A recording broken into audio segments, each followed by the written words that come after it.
Hello, friends. How are we doing today? It's Monday.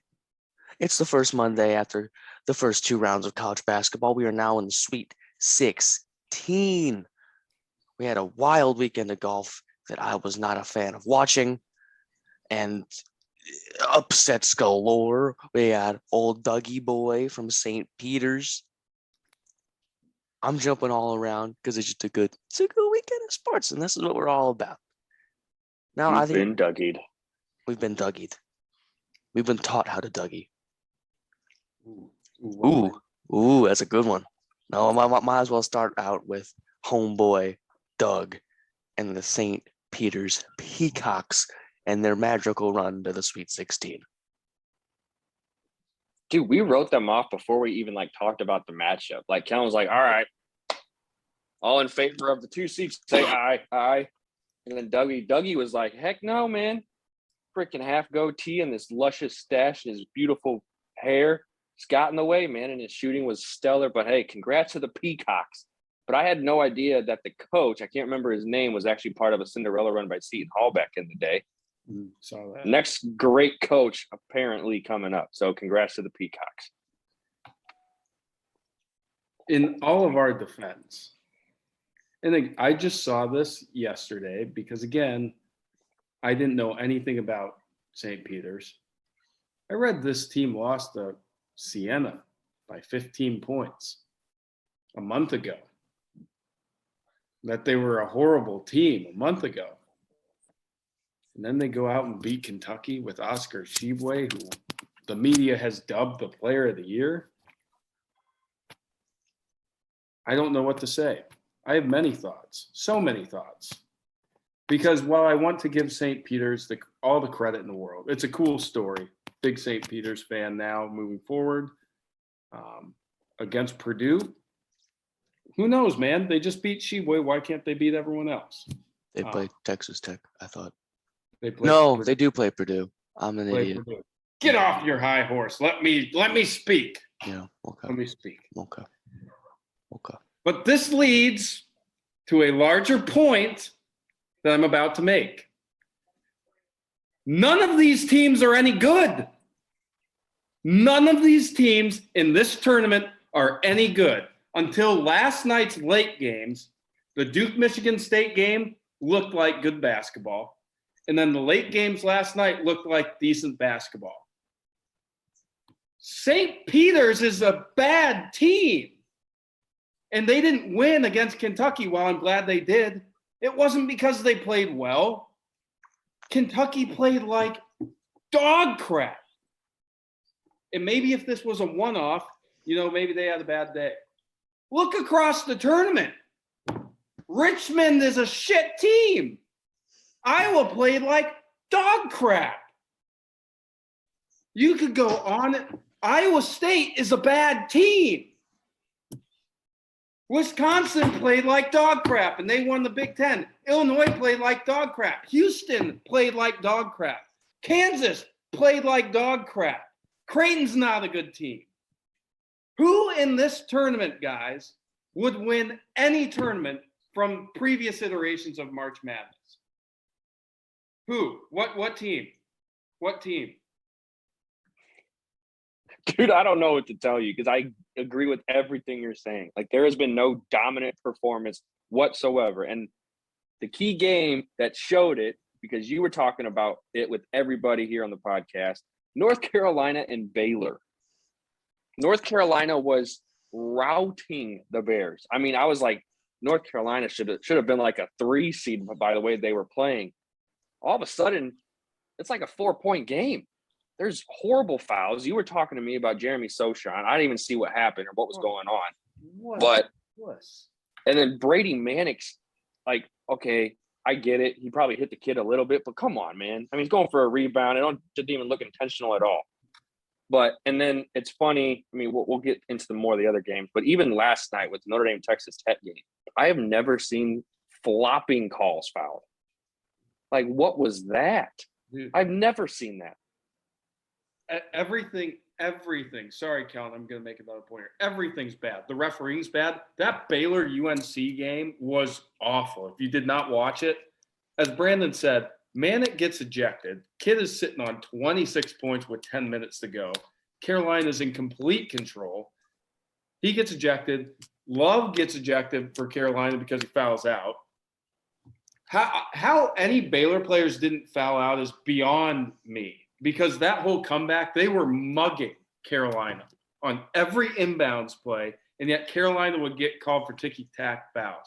I'm not a Carolina fan. I love seeing Carolina lose. It's just, that was bad refereeing. We've got, how many damn games have we gotten where the scores have been like upper 50s to low 60s? It's garbage. It's garbage basketball. And part of me also wants to now blame the committee for setting it up terribly. Why do we have Notre Dame and Indiana playing in first 4 games, then traveling across the country to play the day after the going across the country? Indiana was dead for that St. Mary's game. They played 3 days and 3 days, or 3 games in 3 days. The Big Ten tournament ended on Saturday. Tuesday, they played in Dayton, Ohio. The next day, they got on a plane to go to San Diego or Portland or wherever it was, and they couldn't. Their shooting was even worse than it normally is. Then we go to, okay, where have we scheduled these games? Now, I know this isn't abnormal. I went and looked after the Iowa and San Diego State games in particular to watch 2 of the top 5 3-point shooting teams in college basketball shoot as bad as they did in back-to-back games in a hockey arena. And before the game started, my dad made a point to me. He said, oh, look at how far back the stands are behind the hoop. Now, Brandon, as a shooter, I remember even in 8th grade, like, I hated playing at Marion personally because the wall was so far back from the basket that the depth was a little bit messed up. You can agree with that, can't you? Yeah.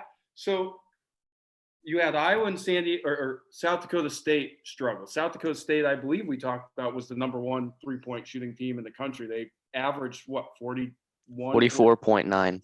44.9%. Those teams combined, I believe, went 11 of like 42 from 3. There were 2 other sites played in hockey arenas, Pittsburgh and I believe San Diego. One of the other West Coast sites. Combined, all the teams that played in those sites ended 32% from 3 combined. Saw Ohio State go 1 of 17 in their first round game. The only reason it's 30 whatever percent is because New Mexico State had a good game. I think they went 11 for 17, and they are like the absolute outlier.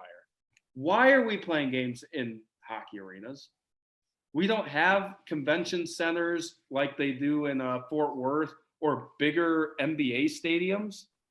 It's not like there's no chairs at all left when we have these first round games.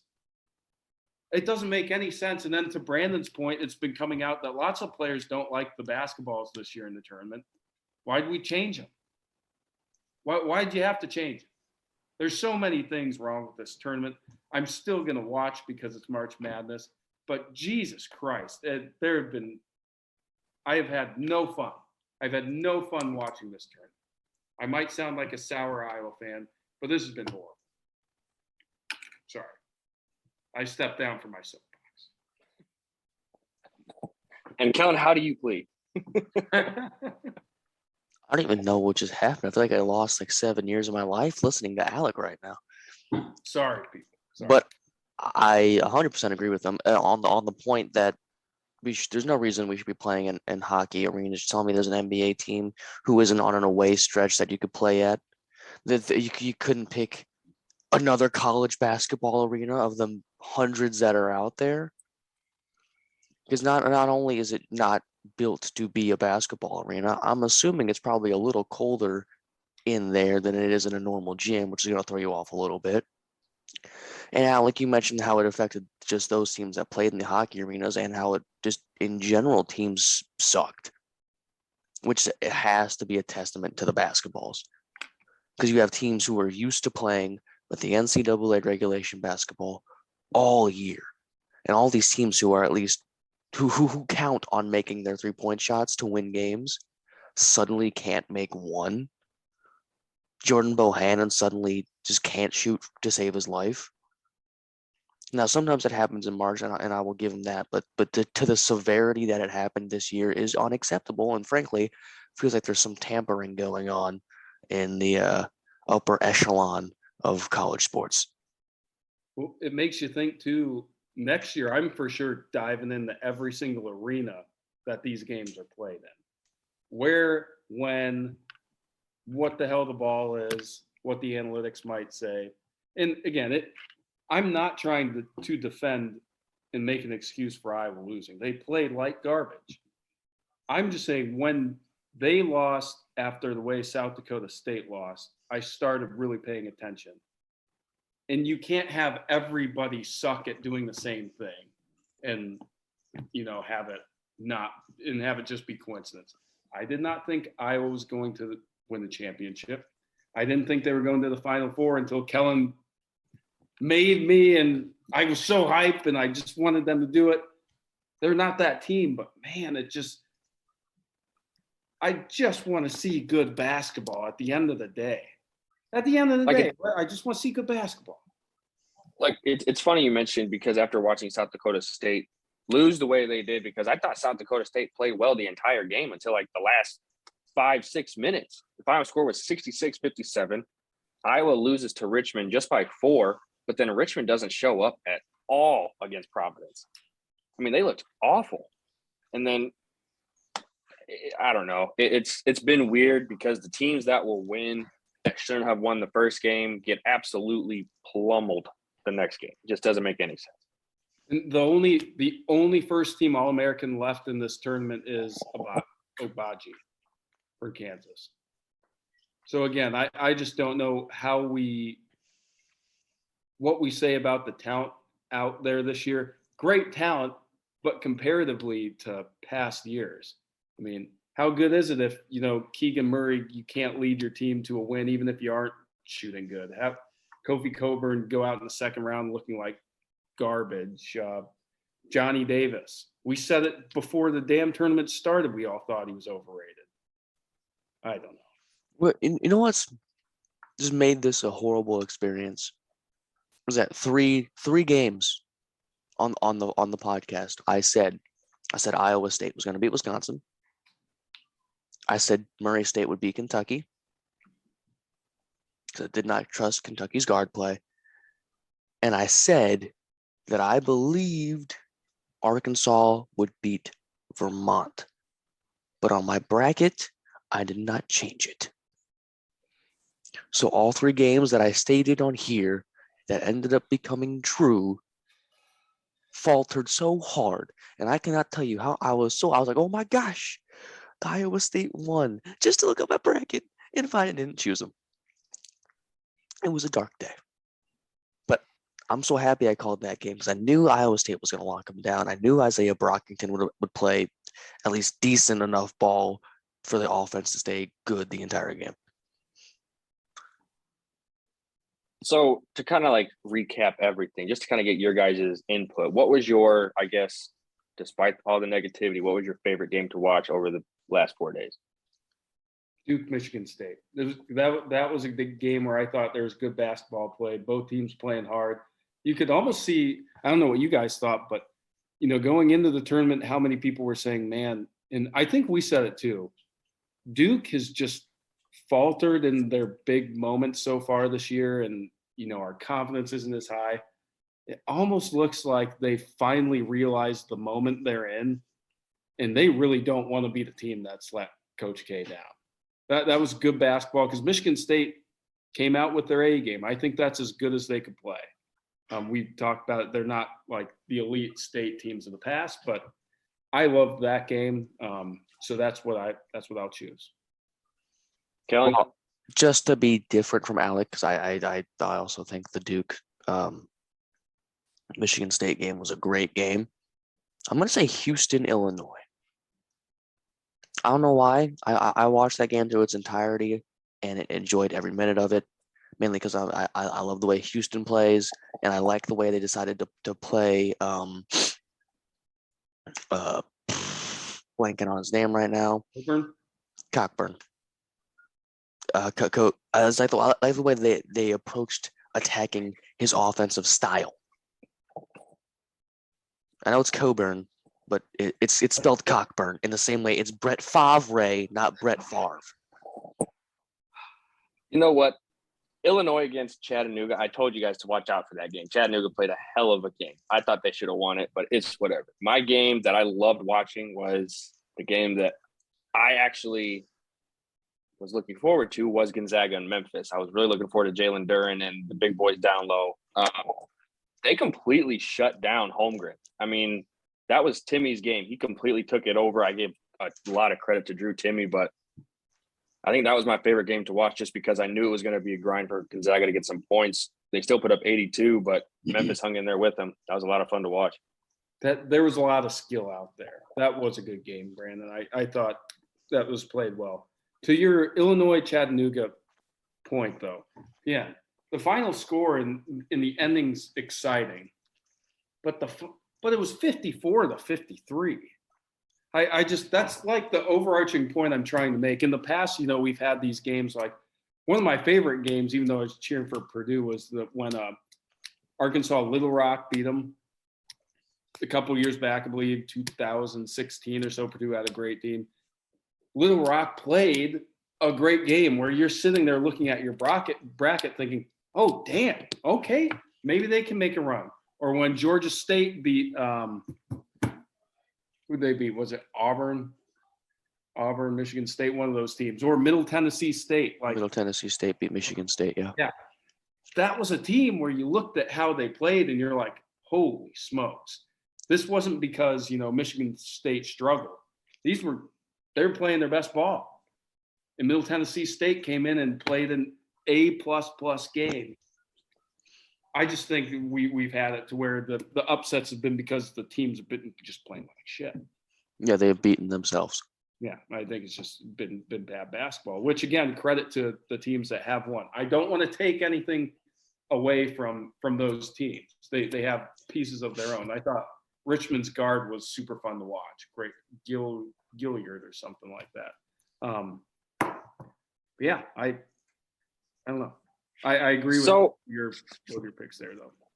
So going forward, because if some people may have not heard, we have a nice guest coming on the show on Thursday. Might have to reschedule our episode on Wednesday, but you guys might be doing your soccer one. But going forward, the games start back up on the 24th. The games that are on the 24th are Gonzaga, Arkansas, Texas Tech, Duke, Arizona, Houston, and Michigan, Villanova. Out of those four matchups, which ones are you guys looking forward to the most? What was the last one? Michigan, Villanova. Damn, that's tough. Give me Houston, Arizona.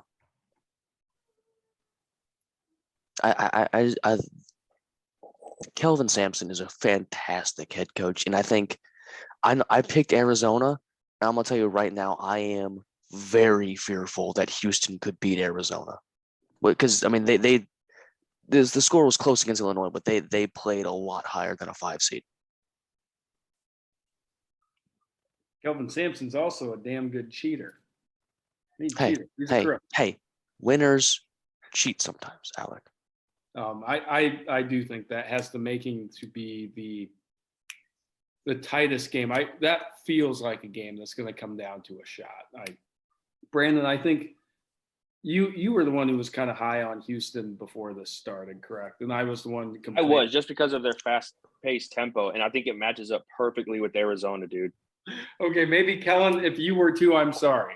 Either way, I was on. I have been saying for months they're the most slept-on team in the nation. Okay.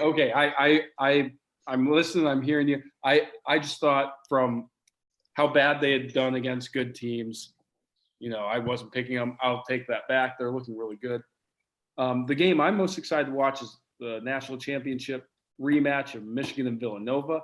I think Michigan, with that freshman guard Collins, he's brought them a new dynamic in there, and Dickinson is finally playing like the preseason All-American that people thought he'd be, and they have add in Diabate to that, add in a veteran in what's that guard's name? Oh gosh, what's his name? Can't remember. They're a great squad and they're dangerous. I was them pleasantly surprised. Villanova played a lot better than I thought they would against Ohio State. It was a close game. Ohio State cut it back down, and Villanova took control. Like you guys said, Jay Wright factor, right? Great coach. And I don't know if you guys saw this. Juwan Howard, for as much crap and deserved crap he's gotten for the punch in the Wisconsin aftermath, the hug he was given to one of the Tennessee players, Kennedy Chandler. yeah, that's why the tournament is great. That moment there when like you get a real human interaction like that between a former player and a good coach and a kid whose career's just basically ended because that's why, no, but that's why we all love the tournament. It's so finite. It's one and done. If you're Iowa and you shoot like crap, it's over. You know, Bohannon's career's gone.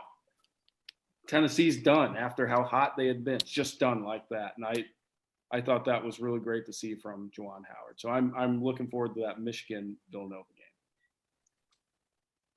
I'm going to choose a different game. I'm going to go Texas Tech and Duke. I think, dude, Texas Tech, like watching the Notre Dame game, when their defense is on, good luck. You just can't do anything. They are so quick to the ball. They cover so much laterally. It's insane. They have so much length on that team. Santos Silva is fantastic. Terrence Shannon is great.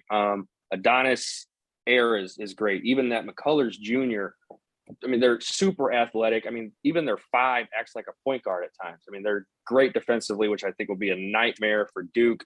I think if Duke needs to pull this out, it will have to come down to either Roach or Keels pulling up big shots like he did against Michigan State. But I think Texas Tech wins this one just defense alone. It's not going to be a high-scoring game. I'm going to say like mid-60s or low 60s is going to be your final for both. I'm going to disagree with you. I think Duke wins 72-57. I just don't have any faith in Tech's offense. Like they could have easily lost to Notre Dame this past weekend if Blake Wesley didn't turn the ball over as many times as he did and didn't take as many horribly contested shots as he did. He's a freshman, so it comes with time. But someone with if they had a more experienced point guard at that time, I think Notre Dame would have pulled that game off.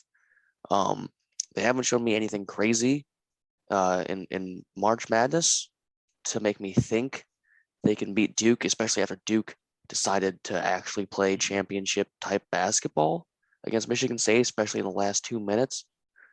I'm going to take Duke. I'm going to stick with Tech because I picked Tech along with Brandon. But, Kellen, completely agree. If Duke wins this game, I don't think it's going to be close. I think Tech will struggle to score the basketball. I've wanted to ask you, I forgot to ask you guys this question before the tournament started. Where do you sit, with how you feel about Duke in this tournament? Are you cheering for them? Can you never cheer for Duke? Like, what are your feelings towards this team? Because I know I never cheered for Duke. Yeah, screw that. I've kind of found myself not yet cheering for them, but like, man, I'd like to see a little more, like Duke in the tournament makes it a little more spicy, and then add in Krzyzewski's whole last year. You don't want that finite moment to happen. At least that's what I'm feeling. I think at this point, I'm cheering more just for the coach rather than the university or the ball club as a whole. So go Coach K. But, I don't know. It's like every year Duke is in there and they're a high seed. You want to see them lose. Yes. Even when they lost a couple of years ago, it was like major news. Everyone was talking about it. Oh, this is the downfall of Duke. But it happens every year. It's the same thing. Yeah, Duke. Yeah, just lose. That'd be great. It'd be great for the news. Me not being a Notre Dame fan like you guys are, I've never hated Duke. I've always been a moderate fan. I'm a JJ Redick guy, so have a little more favoritism towards there. I love Coach K. I've always hated North Carolina more than I've hated Duke. So I've never really openly been like, I'm going to actively root against you, except for when they had Zion and Cam Reddish and RJ Barrett, because I hated every single one of those players. So I want to see him. win. I think it'd be an awesome story. Get Coach K at least another Final Four would be awesome to go out like that. And the road to it with the teams he'd have to beat would be amazing. So I want to see them win this year. The tournament needs a storyline to keep following. I will say that because I don't think I don't know if we're doing that tonight or not, but I don't think St. Peter's is going to win against Purdue. What are you talking about? Of course we're doing it tonight. I'm going to get the rest of the 4. You don't worry about that. But listen, yeah, go ahead. St. Peter's, I don't know what the hell's going on. Anyway, just continue. No, that was my only point. It's like what other storyline or what are the developing storylines, right? Maybe we can talk about that really quick. So you have obviously Coach K in his last year. Now they're in the Sweet 16 again. You have Michigan and what is this? Their 6th straight or 5th straight Sweet 16. That is an absurd run of excellence right there. You have Purdue in their 5th. I didn't know they're in their 5th Sweet 16 in the last 6 years, I believe, something like that. You have St. Peter's, 15 seed, getting the Sweet 16, fantastic. And then you have a 2-20 Iowa State team from last year in the Sweet 16. I mean, what of those? I guess no, actually, Coach K is the biggest. What of those other storylines are you guys like kind of starting to tune into? I think you're missing this is a storyline that I think is pretty cool. Anyways, Well, go ahead. Head coach of Miami Hurricanes men's basketball, Jim Laranaga. But don't act all cocky like you know shiz. Laranaga. There's a little thing above the end, and usually when that's there, you do the nya sound. I took Spanish class. Either way, do you guys know who he was the coach for a little while back? Hold on. Was it New Mexico or Michigan? No, I'm thinking of Fisher. Never mind. You guys remember the George Mason run? Oh God, yeah, we were little, man. He was the head coach of that George Mason team. Holy smokes. And now he's back on a run with 10 seed Miami, a run that I predicted, by the way. That one is one that I find pretty cool and interesting and a little oddball. It's a good pick. It's a good find. I'll probably just stick with what everyone's talking about, and it's Doug Edel or whatever how you say his last name, dude. He's just been like America's boy right now for St. Peter's. It's, why not? Give him the spotlight. Give St. Peter's the spotlight. They shouldn't have won the first game, but you know what they did? And then they beat Murray State. I thought Murray State was going to be like my dark horse team coming out of the East because they just played so well. And hey, I did say though, against that game against San Francisco, it was going to be high scoring. It was 92-87 for crying out loud. That was just points galore. Getting back to like the games for, was it the 24th? Kellen, who'd you have picking out of Michigan and Villanova? Nova. I mean, you mentioned the guard play, but Giuseppe's a god. I'll take Nova just because of the Jay Wright factor. I just think, Michigan had a heck of a run. I didn't think they'd even get to the Sweet 16 this year, but I'm just going to go with Jay Wright and the boys. Alec, you're picking Tech as well against Duke. Yep. Are you picking Arizona over Houston? I have to. All right. Brackets crap. Did anyone see Benedict Mathurin's dunk yesterday? My goodness, son. Good Lord. But hey, I give all the credit to TCU. They played a hell of a game, though. Yeah, they did. Jesus. What the heck? Like I said, the late games yesterday were good basketball for the most part. I thought those were enjoyable games to watch. I'm a little iffy on this one. Gonzaga and Arkansas, the 1B4. What team wants to show up? Both sides, We talked about for weeks on this podcast, especially you two were kind of pointing Arkansas out before the media caught wind about, man, when they play well, they were the best team in the SEC. Or you guys thought they were going to going to win the conference, and rightly so. And then are we going to get this Gonzaga team where Drew Timme just doesn't decide to play until the end? I mean, the past several years, he's been, a first team All-American type player, and now it's just disappeared off the face of the earth.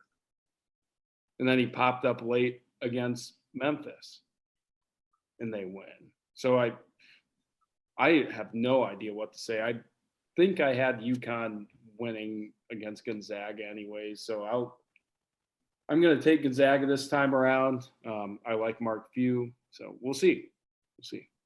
We have a messy sighting on the podcast, folks. We do. He's back. Boy, He's been gone for about a week and a half now, and he's back. oh man. And from what I'm hearing, and we all know, he picked Scotty Scheffler that one time. He did. So far, he's batting 100. I'm hearing whispers that the Zags will show up. Mark Few will show up. He'll outcoach Musselman just a smidge bit. And I don't. And I think before you finish your little Chet cut Holmgren is going to grow a pair of balls and actually play some goddamn defense. You better not be batting 100, by the way. You better be batting 1,000 on Hey. If I'm batting 100, I'm hitting at least some balls, right? He's got his only pick right. He can bat as much as he wants to bat. You know it. He's a freaking soccer player batting 100. Here we go. That's how you do it. God. Love it. Only on Sports Pod. Also, this is so you're picking Gonzaga? I'm not. Messi is. Okay. All right. Alec, and you're picking Gonzaga. Gonzaga, yeah. Jesus. Man, I guess I'll go against both of you guys. Because you're stupid. I'm going to stick with JT Note and Williams, two best guys on the team. Also, I can't think of what is it? Trevor Likes. Chris Likes, the backup point guard. He's like 5'6" or 5'7", but tiny guy. Can he shoot the ball? Yeah, he is quick and he can pass and shoot. I'll take the freaking Razorbacks on that one. And then going on to Friday, this will be good. UNC UCLA, a nice little vintage game right there. And then we have, good Lord, the Boilermakers and the Peacocks at 7:00. Cyclones and the Hurricanes, which is an 11-10, which I never expected that to happen. That's a 10:00 game, by the way, in Chicago. More stupid stuff. Why are we having so many late games? Why? Exactly. And then your 7:30 game in Chicago, Kansas versus Providence. Alec, I will let you begin. Take your pick and who's winning and why. Okay, so let's just start since you ended there. Kansas Providence over in the Midwest region, Chicago. I just don't think Providence is a good team. I still don't. They beat a South Dakota State team who I mentioned, maybe through fault of their own because they rely on the three and they were playing in the hockey arena. They have wide open looks and they didn't hit them. So Providence won. Then, as I said, Richmond might have been the worst team in the tournament. Even as a 12 seed, they might have been the worst team in the tournament. So they beat them. Congratulations, you're in the Sweet 16. Fantastic. Kansas played a crap game against Creighton. I think they play a better game just because they're Kansas. They have more pride than that. Let's move to Iowa State really quick for my pick, just to stay in there, and then I'll pass to you guys. I think Iowa State's going to win. And when I was there and we were playing, we beat North Carolina to go to Sweet 16, I believe in 2013 on a DeAndre Kane sick pull-up in the lane. We lost to eventual national champion UConn in Shabbat Napier. In Chicago, that place is going to be packed with Iowa State fans. Iowa State's going to win that one. So I'll be going in reverse order from what Alec did. I'll be starting with the Miami-Iowa State game.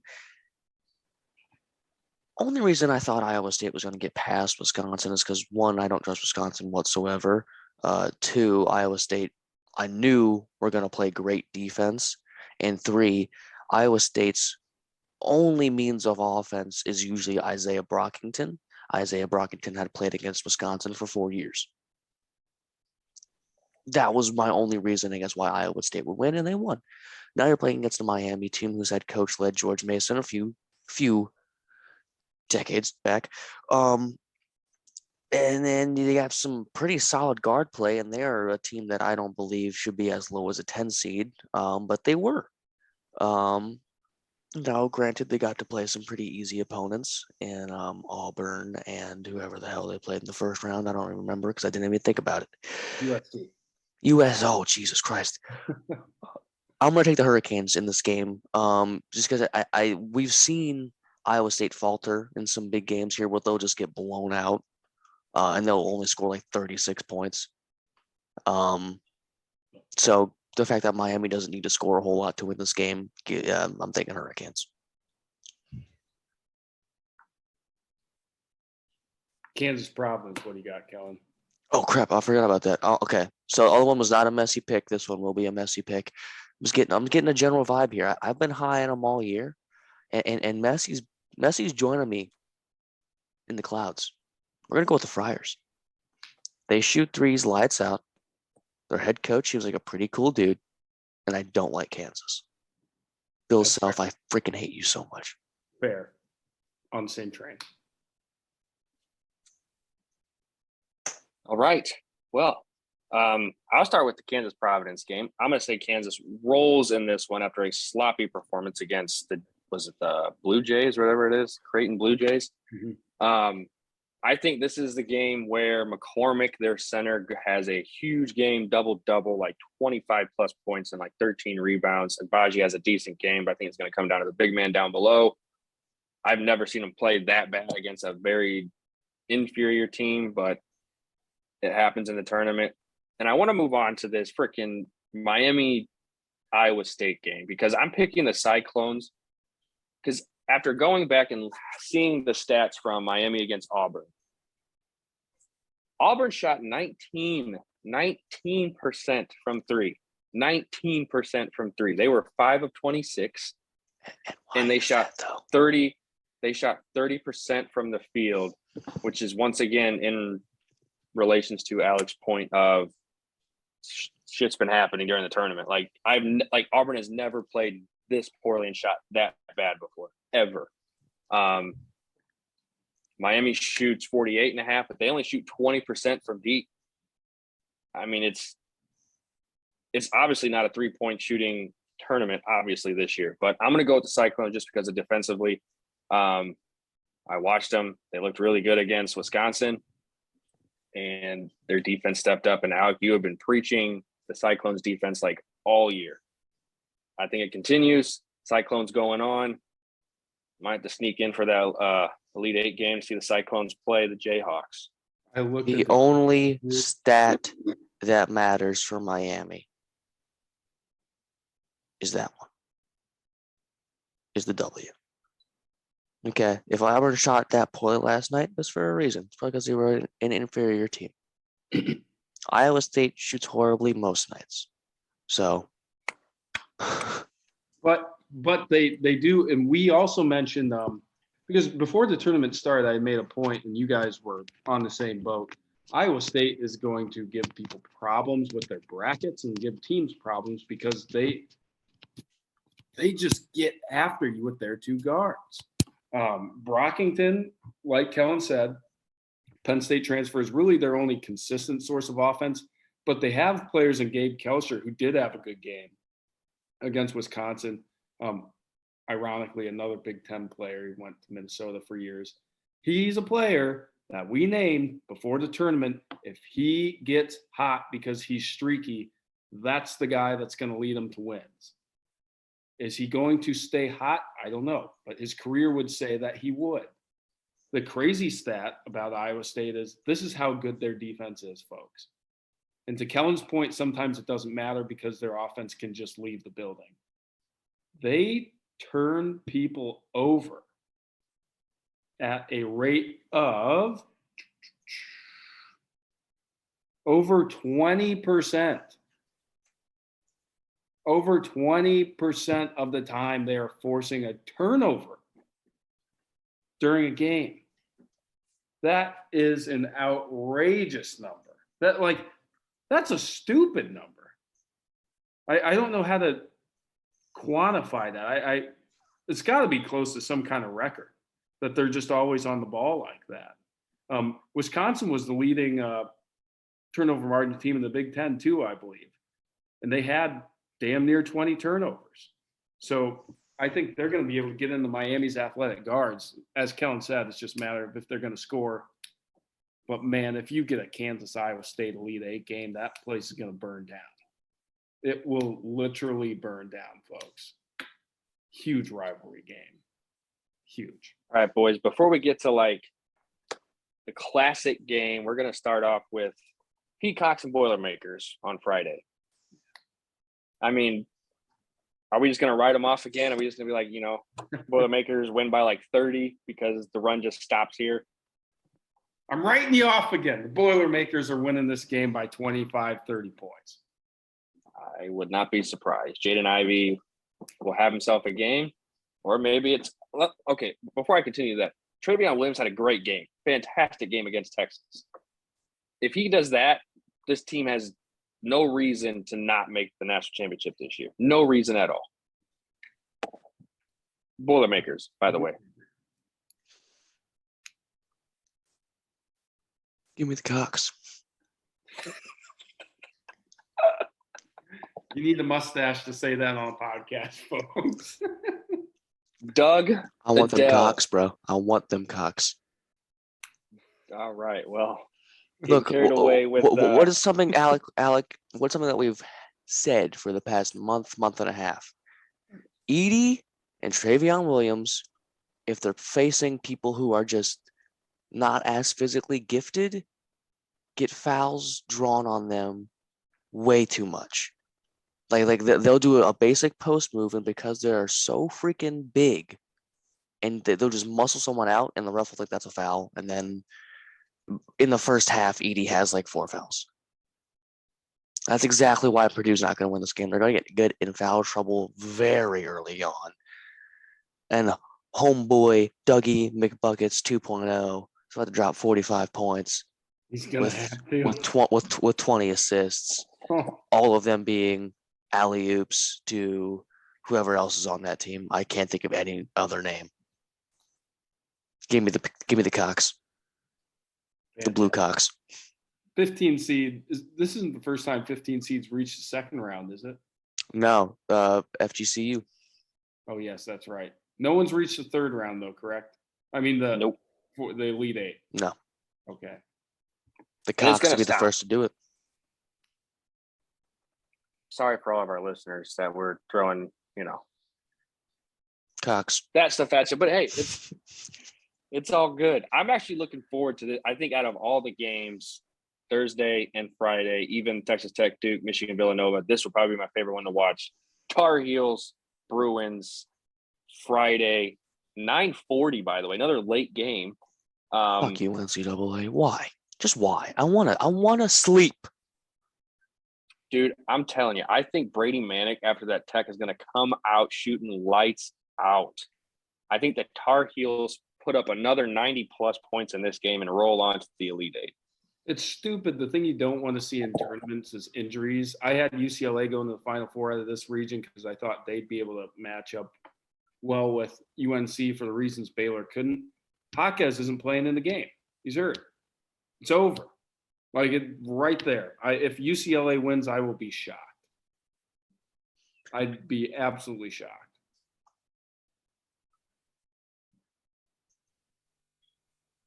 Give me the Bruins. Look, yeah, the injury is it's a huge loss for the Bruins, but they're a very, very, very deep team, especially offensive talent wise. They might lose some defensive abilities, but I still think they'll be able to keep up scoring with North Carolina. And I mean, you know, they blew out a Baylor team until old caveman got thrown out the game. They're blowing them out, but we all agreed that Baylor was a you did not agree. horribly riddled. Then why did my bracket choose North Carolina? Huh? You were trying to make the point, Kellen, that I didn't. We I didn't said Baylor's leading scorer was no, not playing in the game. No, I agreed with you both. I'm pretty sure I said Hubert Davis was the next coming of Jesus Christ. Welcome to the pod. So I'll be taking the UCLA Bruins, and it's a great start to Hubert Davis's hopefully 35 to 40 year tenure at Chapel Hill. I think the other key besides Manic or Love in this game is going to have to be Bacon. No, because I have not seen anyone stop that man down low at all, whether it's on the glass or getting points. I have. Going to be a great game. Go Heels. Go Bruins. I don't think you're going to be able to do it, though. I got you. John Wooden will come out of his grave as a ghost to coach this team past Hubert Davis. Love to see it. Russell Westbrook will actually no, because he probably lose the game for the Bruins. He'd lose it. Kevin Love. So yes, Kellen, as you started off the podcast, we did have some golf this past weekend. God, it was terrible. We have more breaking news that Alec has still not put up a point after a strong start by Simpson on Thursday. Everyone wants to blow up on Saturdays on me. What the hell's going on here? Webb Simpson goes out and shoots what, +5? Oh no, it was Morikawa shot +5 or something. Yeah, Morikawa did horrible.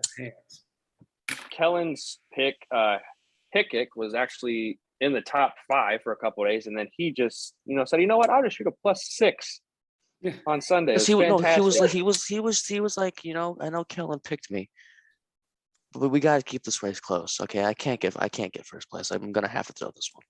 He called me on Sunday. He's like, hey man, it was an executive decision. Yeah. But hey, I loved the Zalatoris pick because he was great that entire weekend. Didn't even show up. Yeah, he didn't play. Dude. No, he called me after the podcast. He's like, you know what, man? I know if I go out there, I'm winning. I'm shooting -70. If that's even possible, I'm gonna do it. But he's like, we can't hurt Alex's feelings too much after he picked me so many weeks consecutively, and I just blew it. So I can't appear in this next matchup. But I will reimburse you with one Wendy's Frosty. I thought that was a deal. What did Kellen say? Brandon texts the group on like Saturday going, hey Kellen, Zalatoris didn't even show up for the event. Yeah, and my response was, yeah, my boy Highcox got it in the bag. Well, yeah, then he didn't. Well, no, because like I said, he called me and said that he had to throw it to make sure the race was close. So guys, this is just executive stuff that's going over your heads. It's fine. Because just like Kellen said, Hickok was top 10. My dark horse pick was like top 10 also. He had a great Friday and Saturday. Then Saturday night, I look at the leaderboard. The leader's at -18 on Saturday. I mean, it was unbelievable. And then they go into a playoff Sunday. I think Burns ends up pulling that one out in the playoff. But hey, it's the last time we're playing in Florida. I have no idea where we're at this week, but maybe we'll get Mr. Brown's pick on Thursday if there's one starting Thursday. Yeah, I'm beaten down. Alec, we got to get you some points, man. Hey. I'm trying. I thought I was sitting nice this week. I was like, well, they're both not going to blow it. But, hey. Yeah, well, they did. It's. I hate the fact that there's a weekend where a guy will shoot -5 and be tied for 46th place. That shouldn't be a thing. I think, Alec, you mentioned that early on in the year. Like you said, it's nice when you actually see guys actually trying to get like an even or a -1. Now it's like, well, if I barely try, I still get like -10. Yeah, when they start throwing up these ridiculous scores, like I think too, as the viewer, right, as the amateur, it's more fun to watch golf that you can at least in your mind maybe somewhat relate to. Some guys hit some tough shots, put some big numbers up on there. So yeah, I've been out on the course on a weekend, and I've done that before. When, to Kellen's point there, or your point, Brandon, when you're going into Sunday, people are like high teens under par. It's like this isn't golf. What are they playing out here? What's going on? I was gonna say I see that, and then I go out to Studebaker, shoot 12 over par, and then throw my club through a windshield. It's fantastic. I love it. So as far as college basketball, until the game started on Thursday, I want to mention one thing just because it ties into Alex's interest as well that happened over the weekend. Your AFC West got a little bit tougher there, bud, with Devontae Adams going to the Raiders. I mean, good God, you want to talk about a way to make sure the Chiefs don't even have a chance to come out of the division? Unbelievable. And for just 3 picks, that's it over the next 2 years. The AFC, it's not fair. The AFC should get 2 extra teams over the NFC this year, because then you have the Browns being the most deplorable organization in the history of the NFL, signing Deshaun Watson to the largest contract ever. No guarantee he can play. With money being guaranteed to him, after just being a horrible human being. You have, for all intents and purposes, I don't know how good Matt Ryan is anymore, but the Colts got Matt Ryan. So well, I think the Colts proved you don't got to be a great quarterback to win in Indy. Yeah, I think he'll do just fine. He's what they need. It wasn't what they wanted, but it's better than the alternative, which is just ending up with Mariota. So they got both. That's not bad. Then you have the Chiefs. At least we got Juju. I know he's a prima donna, but we just the Chiefs were just sitting there doing nothing, watching the rest of the division just become monsters, absolute monsters. You got Von Miller going over to the Bills. They're just freaks. I mean, who the hell is going to come out of, like I said, Brandon, the West? And who the hell is going to win the AFC? The Jaguars. Doug Peterson's about to put another ring on his fingers, man. It's ridiculous. It's a good thing you bring up the AFC because no one's really talking about it. How big of a pickup do you think that the Bengals got Lyle Collins to help Joe Burrow out? There's still so many holes in that offensive line. Getting one guy on there is great. He's better than what they had, but there's still a lot more work that needs to be done. But where did Burrow get most of his pressure from? Where did Burrow get most of his pressure from that offensive line? Because that was the weakest side. Now you have one hole that's kind of fixed there, and now there's just still a lot of weaknesses on that other side. There's still a lot of weakness there, B. And now he's going to be facing the defensive lines of the Steelers, which is great. The Browns, which are still fantastic. The Ravens' defensive line got better. And then anyone else in the AFC's defensive line, if they face the Bills, he's going to get smacked around. But if you're a good offensive lineman on the market right now, the Bengals have $48.6 million, and they just came off a year by going to the Super Bowl. You're telling me that if you were an offensive lineman, you're not going to back out of whatever deal to go sign with Cincinnati? Yes. I'm no. I'm not. No. What? Yeah. What I'm trying to say is I would not back out of a deal to go to Cincinnati. That's what I'm trying to say. They made the Super Bowl. Cool. Lost. Tough game. I still have no faith in that front office. Oh my gosh, I'm losing. Oh, yeah, also we forgot, and Chargers get Khalil Mack. Oh yeah. Yeah, Joey Bosa, Khalil Mack, and J.C. Jackson, by the way. True triangle. It's not fair, dude. It's just not fair. I don't understand. And all these players again come from the NFC for the most part. Yeah. Oh, so, I just want to say we talked about Matt Ryan for a quick second. The Colts lost another wide receiver due to free agency. Zach Pascal. Yeah. So he has effectively no weapons to throw to. But he's fine. He's got Pittman. Pittman's good, but he got Paris Campbell. Yeah. But those are like twos. Those aren't ones. If you want to win the AFC, you need a one. I think Pittman could develop into one. I just don't know if we know what he is because of what he's been playing with. I mean, he didn't really get a ton of run with Rivers. Not as much as he did last year. Last year, how many times did we see him open and Wentz just missing the crap out of him? Yeah. I don't know. Last couple things. Eagles did release Fletcher Cox. Big veteran blow on the defensive line for the Eagles. Picked them back up.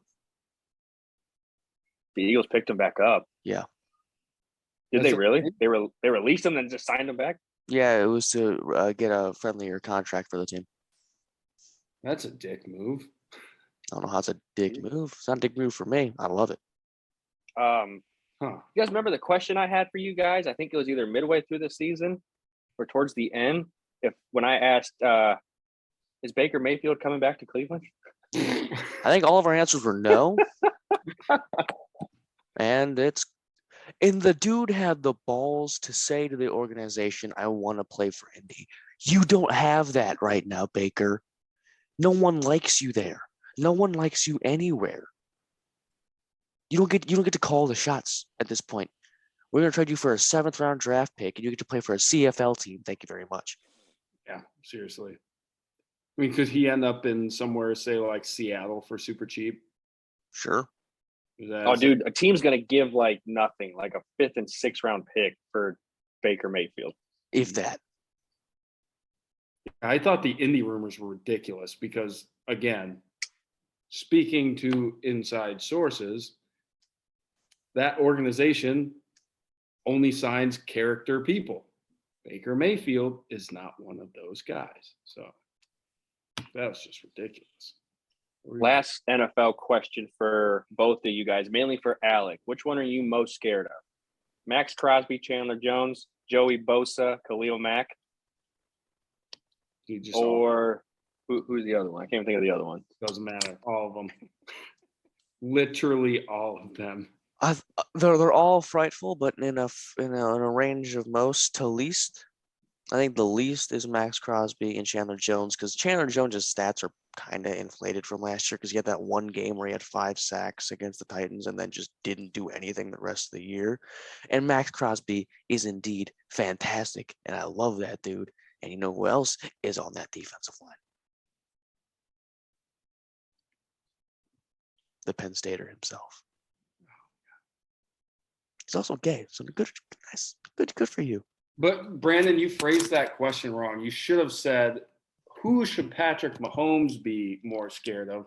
And then end. Well, I'm just asking you, man. You're a Chiefs fan. But I'm gonna amend my statement and say, if I'm Patrick Mahomes, I'm more scared of my new wife than I am of them.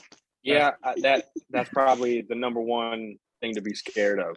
Well, yeah, that's scared of the TikTok show. It's gonna go on between his brother, his wife, and Juju. Oh, goodness gracious. So we keep kind of bouncing all over the place because it's Monday and we're just kind of going with the flow at this moment. The only golf action we have starting on Thursday is the Corrales Punta Cana Championship, which top prize takes away 3.7, which, hey, I'd love to take away 3.7. Love to take away 3.7. Love to take away 7. Right. After that, though, I do like watching this one. Next week on Thursday, maybe we'll get Mr. Brown's pick for next week. Also, we will be getting his pick for the Masters, but next week is the Valero Texas Open. That's normally always a contested event. That's normally always close. Trivia question: who won it last year? Billy Horschel. No, it was Spieth was in it till the very end, and it was Justin Thomas. No, it was the guy who won a couple events last year. God dang it, Dustin Johnson. You're screwing me up, man. I can't remember. Alec, you literally just said it. Was it Spieth? Yes. He ended up winning it. I remember it was him and another guy all the way to the end. I think you're wrong. Well, Spieth won. I think it was Stefan Jager. Don't even, dude. He was dead last at like plus 22. Yeah, because he's a good golfer. Call me up. He's being relegated. Dude, I hate the fact though that if I shot plus 22 in that tournament, I'd be ecstatic. Right. Let me finish last plus 22. Try to. Kellen, I know you're not a baseball fan, but baseball starts up here in a couple of weeks. Spring training's been a treat to watch. You know, I mean, the Phillies, we now have more offense. We still have no defense. So, hating life right now. Offense was our issue, front office. Legit, everything else was our issue. We could score. We could score. If you would have gotten players with a half decent on base percentage, we would have been fine. Bryce Harper brings in the runs. We needed outfielders and a goddamn third baseman. I like Nick Castellanos, though. I don't like Schwarber. He's a fat lard. I just want to say, with those sunglasses and that mustache, you look like young Dick Butkus. So, hey, Dick Butkus was an absolute beast. That's a man of men. But all of our local fans, Notre Dame baseball is still number one. They've looked fantastic. And also, if you are a hockey fan, Notre Dame hockey starts their Frozen tournament, whatever thing, on Thursday. Notre Dame is a 3 seed. Doesn't matter. I have nothing else, boys. I mean, once. Any soccer news you guys just want to throw out over the weekend? Hey, Tottenham won 2 games in a row. So we'll get to that on Wednesday. Yeah. Other than that, we have our big interview on Thursday with Mr. Brown. We will be doing that at 6:30. Stoked. We have a lot of great questions for him. If you're in the area or around the area, have not been to a South Bend Cubs game, we highly recommend going there. A lot of fun to go to. This is great. Especially great for those who can drink, $2 beer night. Fantastic. Huge beers too. Yeah. I can't drink, so I enjoy Firework Friday. That's also good. And plasma screen TV Saturday. Every inning they give away a plasma screen TV. I've got nothing else. I mean, we just keep rambling on. I mean, rest in peace, John Clayton. One of the best ESPN. This is ESPN commercials ever. Yeah, legend. Can we bring those back, please? Like ESPN, bring those back. You have Steve Irwin jumping out of an elevator, wrestling the Florida Gator. You have King James sitting in his throne. You know, second all-time scoring list. Oh my God, no one gives a shit. He has the most finals losses in history. Good for him. We'll talk about it later. Just bring those back because I go back and watch the 30-minute compilations all the time. They're fantastic. Absolutely. Although it hurts not having Stuart Scott in them anymore. If they were to bring him back, that would be that kind of blows. Engelbert Humperdinck. Great name. Humperdinck. Great name. Great musical artist from the 60s. For no one that cares. Go Hawks.